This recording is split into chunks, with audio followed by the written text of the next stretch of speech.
Hello बच्चों, हमने अब तक अकाउंट्स में लास्ट चैप्टर जो हमारा रहा था admission of A partner, that means partnership firm में किसी भी नए पार्टनर का ऐड होना।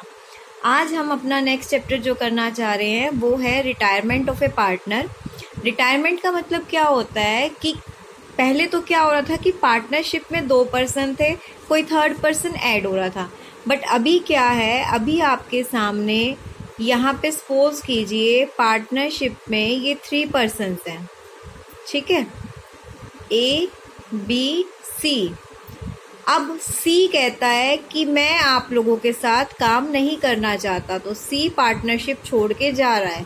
तो सिर्फ कौन रह गई पार्टनरशिप में अब, ए और B.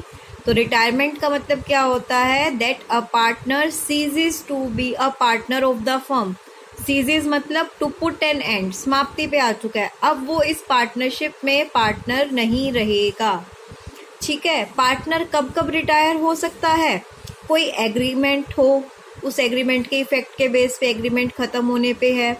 If all partners agrees to his retirement, अगर सभी पार्टनर चाहते हैं कि ये पार्टनर अब हिस्सा ना रहे इस पार्टनरशिप का।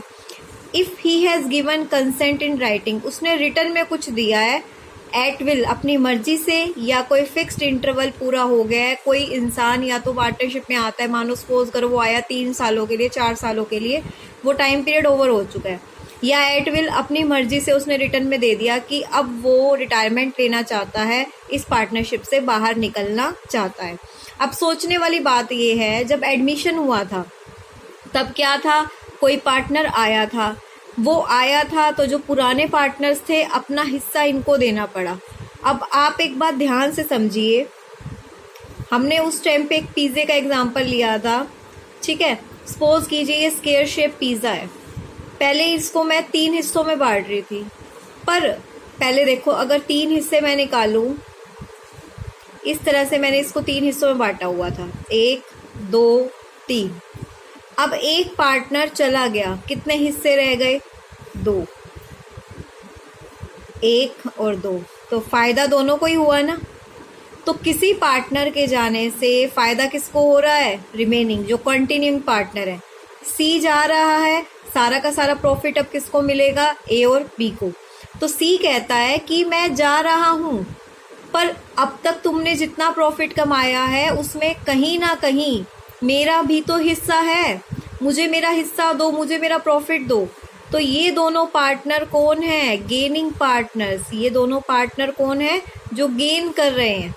ये जा रहा है तो जो सेक्रीफाइस जो करता है उसको गेनिंग पार्टनर देता है ना, तो कॉन्टिन्यूइंग पार्टनर इसको पे करेंगे। जो पार्टनर छोड़ के जा रहा है उसकी कैपिटल, उसका प्रॉफिट का हिस्सा, उसका रिजर्व जो भी है सब उसको दिया जाएगा, प्लस उसकी गुडविल भी उसको दी जाएगी।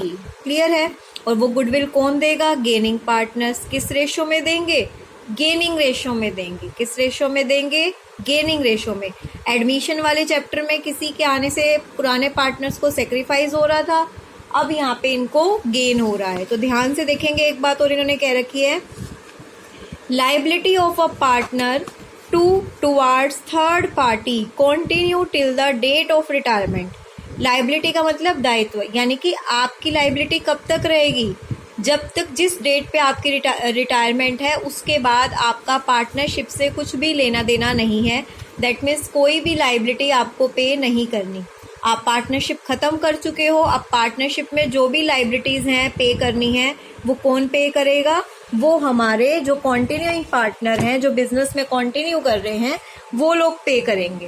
क्लियर है। But he is continue to liable, वो लाइबल हो सकता है कब, अगर उसने पब्लिक नोटिस नहीं दिया तो। दैट मीन्स अगर आप रिटायर्ड हो रहे हो तो आपके लिए पब्लिक नोटिस देना ज़रूरी है। पब्लिक नोटिस दे दिया फिर आपकी कोई लाइबिलिटी नहीं है, और पब्लिक नोटिस नहीं दिया तो आपकी लाइबिलिटी रहेगी।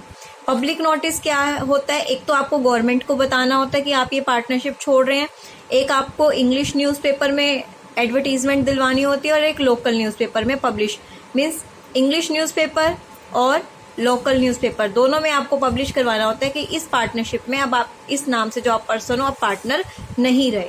तो रिटायरमेंट का आपको क्लियर हो गया मीनिंग। तो देखिए इस चैप्टर में हमें क्या क्या टॉपिक्स करने हैं। न्यू प्रॉफिट शेयरिंग रेशो और गेनिंग रेशो जैसे एडमिशन वाले चैप्टर में निकाली थी, सेम फॉर्मूला है।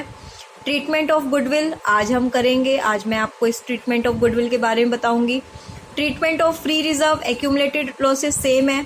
जनरल रिजर्व वगैरह सभी ओल्ड पार्टनर्स में बांट दिया जाएगा। ओल्ड पार्टनर्स कौन है? अब तीनों ही हैं, तो जितने भी रिटायरमेंट होने से पहले, क्योंकि वो पहले का रिजर्व है ना, तो तीनों पार्टनर्स का है, तो तीनों पार्टनर्स में ओल्ड रेशो में बांट दिया जाएगा। रिवैल्यूएशन अकाउंट सेम वैसे ही बनेगा।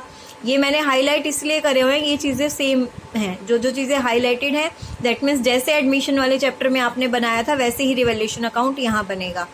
फिर आपकी कैपिटल एडजस्टमेंट के 4 केस हैं, वो समझेंगे कि कैपिटल कैसे कैलकुलेट होगी नए पार्टनर्स की। और फिर रिटायरिंग पार्टनर लोन अकाउंट, ये दोनों टॉपिक हम बाद में समझेंगे। आज आपको समझना है ट्रीटमेंट ऑफ गुडविल।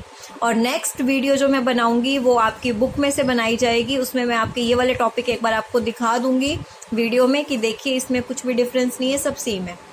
तो क्लियर है, आज हम सिर्फ गुडविल के ट्रीटमेंट को समझते हैं। गुडविल के ट्रीटमेंट को प्लीज़ आप ध्यान से समझेंगे और नेक्स्ट वीडियो को मिला के हमारे ये 4 टॉपिक कवर हो जाएंगे और फिर हमारे सिर्फ इस चैप्टर के 2 टॉपिक रह जाएंगे। रिटायरमेंट ओवर होगा, बट रिटायरमेंट वाले चैप्टर में डेथ का टॉपिक भी है, तो रिटायरमेंट के बाद हम क्या करेंगे? डेथ करेंगे।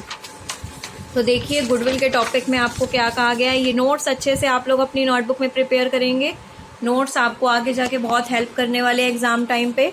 तो ट्रीटमेंट ऑफ गुडविल में देखिए आपके यहाँ पे आपके सामने कुछ केसेस मैं रख रही हूँ, किस किस तरह की गुडविल होगी जो आपको करनी पड़ेगी।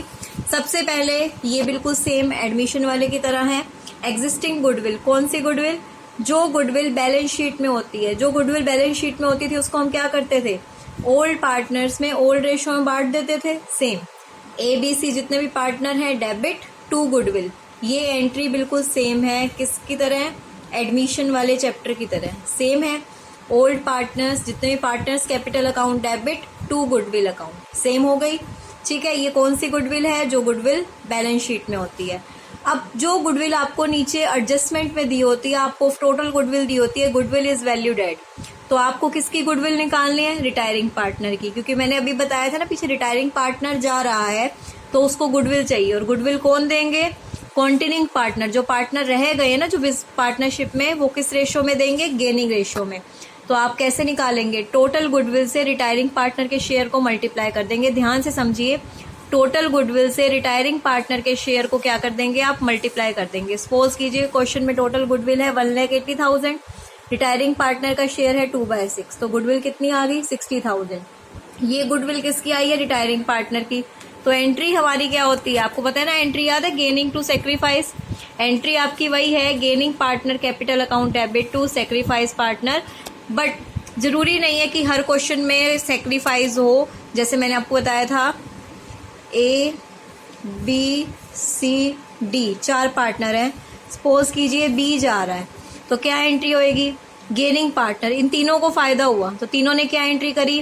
A's capital account debit, C's capital account debit, D's capital account debit to B, यानी कि जो रिटायरिंग पार्टनर है जो जा रहा है उसको क्रेडिट करेंगे। रिटायरिंग पार्टनर जो जा रहा है उसको हम क्या करेंगे?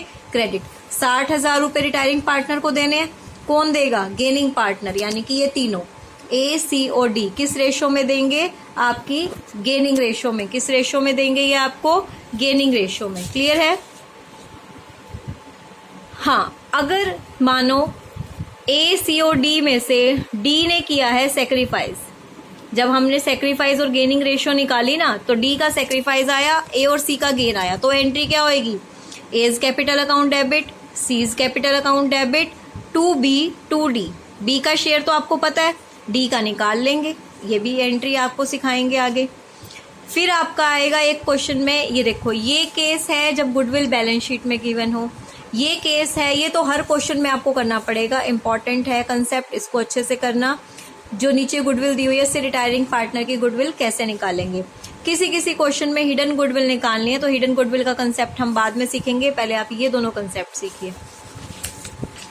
अब मैं कुछ एग्जाम्पल करवा रही हूँ इसके गुडविल के, जो आपको समझ आ जाए। ध्यान से देखिए, LMO पार्टनर है, M रिटायर हो चुका है, goodwill of the firm is valued at 72,000, old ratio दी हुई है, न्यू रेशियो दी हुई है। ध्यान से देखिए, सबसे पहले आप क्या करेंगे? सबसे पहले आप M का शेयर निकालेंगे। M का शेयर कितना आया? टोटल गुडविल और जो आपका एम का शेयर था, एम का शेयर कितना है 3/9, तो एम की गुडविल कितनी आ गई 24,000। अब आप लोग कैसे निकालते थे, ओल्ड शेयर में से न्यू शेयर माइनस करो, अगर प्लस में है तो सेक्रीफाइस और माइनस में है तो गेन। एडमिशन वाले चैप्टर में निकालते थे ना सेक्रीफाइस और गेन। ये माइनस में आया दैट मीन्स इसने गेन किया, ये माइनस में आया दैट मीन्स इसने गेन किया। दोनों के नीचे 72 है, बेस सेम होना चाहिए, तो गेनिंग रेशो कितनी आ गई 13:11। गुडविल कितनी आई थी 24,000, तो 24,000 को हम किस में डिवाइड कर देंगे 13:11 में डिवाइड कर देंगे, यानी कि एल तो देगा 13,000 और ओ कितने देगा 11,000। तो जर्नल एंट्री क्या हो जाएगी, L capital account debit, O capital account debit to M capital account, gaining partners to retiring partners. हो गई फर्स्ट एंट्री, तो बहुत सिंपल थी। नेक्स्ट करते हैं एक और एग्जाम्पल जिसमें आपके हर तरह की क्लियर हो।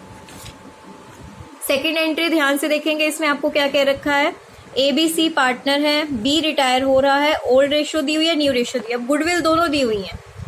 Goodwill appearing in balance sheet, balance sheet में गुडविल है 60,000। जो बैलेंस शीट वाली गुडविल होती है उसका हम क्या करते हैं, ओल्ड पार्टनर्स में ओल्ड रेशो में डिवाइड कर देते हैं।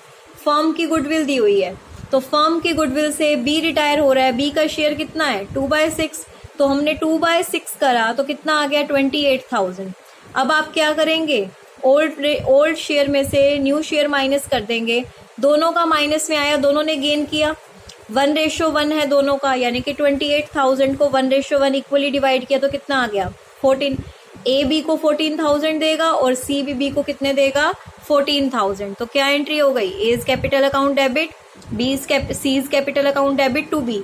बी हमारा रिटायरिंग पार्टनर है, इसको गेनिंग रेशियो में ए और ने सी ने दी है। ये तो हो गई फर्म की गुडविल की एंट्री। जो बैलेंस शीट में गुडविल थी उसकी क्या एंट्री होएगी, बैलेंस शीट वाली गुडविल तो तीनों पार्टनर की है, तो तीनों पार्टनर को डेबिट किया ओल्ड रेशियो में टू गुडविल। बैलेंस शीट वाली गुडविल ओल्ड रेशियो में तीनों पार्टनर्स में डिवाइड होएगी, जो रिटायर हो रहा है उसमें भी, क्योंकि ये पुरानी गुडविल है और ये तीनों का हिस्सा है। तो इस क्वेश्चन में आपने दोनों गुडविल सीख ली, जो बैलेंस शीट में अपीयर थी आपने वो भी सीख ली और फर्म वाली भी सीख ली। क्लियर है।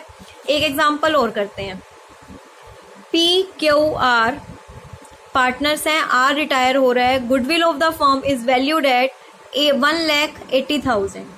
क्लियर है। तो देखिए इसमें आपको न्यू रेशियो भी दी हुई है, गुडविल ऑफ द फर्म 18,000 है, पी का शेयर इधर से देखते हैं पहले, पी रिटायर हो रहा है, आपने क्यू का शेयर निकाला, आर का शेयर निकाला, प्लस में है, प्लस में होने का मतलब क्यू क्या कर रहा है सेक्रीफाइस और आर क्या कर रहा है गेन। जब सेक्रीफाइस आ जाए ना, जब क्वेश्चन में सेक्रीफाइस आ जाए तो हम क्यू का भी गुडविल का शेयर निकालेंगे। ठीक है, कैसे निकालेंगे, देखो टोटल गुडविल दी हुई है, सबका शेयर निकालते जाओ। पी का शेयर कितना है आपका, पी का शेयर यहाँ पे कितना है 6/15, पी का शेयर आ गया 72,000, यानी कि पी को तो चाहिए 72,000। आर ने कितना आर ने कितना गेन किया है 8/15, यानी कि आर को कितना पे करना पड़ेगा, गेन वाला तो क्या करेगा पे करेगा कितने 96,000। क्यू ने सेक्रीफाइस किया है तो ये रिसीव करेगा, इसको पैसा मिलेगा कितना 24,000। अब देखो पी को देना है 72,000, क्यू को देना है 24,000 और दे कौन रहा है आर, तो 72 और 24 मिला के हो गए ना 96,000। जो गेन करता है वो डेबिट, यानी कि यहाँ पे डेबिट कौन हुआ R, R capital account debit, इसने गेन किया, आर ने गेन किया। फिर क्रेडिट होता है जिसने रिटायर हुआ, अब आर ने गेन किया 96 का, पी रिटायर हो रहा है 72 में और इसने सेक्रीफाइस किया है तो इसलिए ये क्या हुआ है क्रेडिट। ठीक है, gaining partner account debit to sacrifice partner हो गया और रिटायरिंग पार्टनर को तो हम क्रेडिट करते ही हैं। तो ये क्वेश्चन ध्यान से देखेंगे, ये तीनों क्वेश्चन में मैंने आपके गुडविल के ये जितने भी कंसेप्ट थे आपके ये दोनों कंसेप्ट क्लियर कर दिए हैं, इसमें ये सेक्रीफाइस वाला भी आपका क्लियर कर दिया। इस नोट्स को अच्छे से देख के एज इट इज जैसे ये नोट्स हैं अपनी नोटबुक पे बनाएंगे तभी आपको एक कंसेप्ट क्लियर होगा। एक हिडन गुडविल का कंसेप्ट आता है, बहुत ईजी है। हिडन गुडविल कैसे निकाली जाती है ध्यान से सुनेंगे। क्वेश्चन में आपको ये बताया जाएगा कि रिटायरिंग पार्टनर को हमने इतना पैसा दे दिया, पर जब कैपिटल अकाउंट में आप देखेंगे ना कि उसका कैपिटल अकाउंट का बैलेंस इतना आ रहा है, वो कम होगा, देना कम था दे ज्यादा दिया, दैट मीन्स वो जो हमने ज्यादा दिया है वो उसकी गुडविल का हिस्सा उसको दिया है। जब पार्टनर क्वेश्चन में लिखा होगा कि पार्टनर एग्री है ज्यादा देने के लिए, तो वो होती है हिडन गुडविल। तो इसका भी एक एग्जाम्पल करते हैं आपके सामने, ध्यान से देखेंगे इसको भी। आपके सामने एक क्वेश्चन है, ABC पार्टनर है, A और C old ratio new ratio दी हुई है, B रिटायर हो रहा है। Adjusted capital of B account, adjusted capital कितनी है? इतनी, यानी कि देनी इतनी थी, पर A और C ने मिलके बोला हम उसको 1,20,000 देंगे।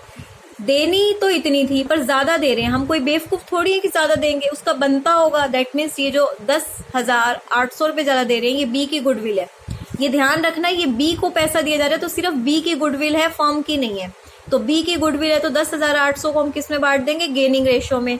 आपने गेनिंग रेशियो निकाली, यहाँ से ओल्ड माइनस न्यू करके दोनों माइनस आया, गेनिंग रेशियो में डिवाइड कर दिया, फिर जनरल एंट्री क्या कर दी हमने? Gaining partner to retiring partner. Clear है? तो हिडन गुडविल का भी आपका कंसेप्ट क्लियर हो गया। अब गुडविल के जो जो केस इस चैप्टर में आपके बनते हैं मैंने क्लियर कर दिए हैं। इन नोट्स को अच्छे से प्रिपेयर करेंगे, प्रिपेयर करते हुए आपको ये कंसेप्ट अच्छे से क्लियर हो जाएंगे। इसके बाद हम इसको बुक में से कवर करेंगे। Thank you.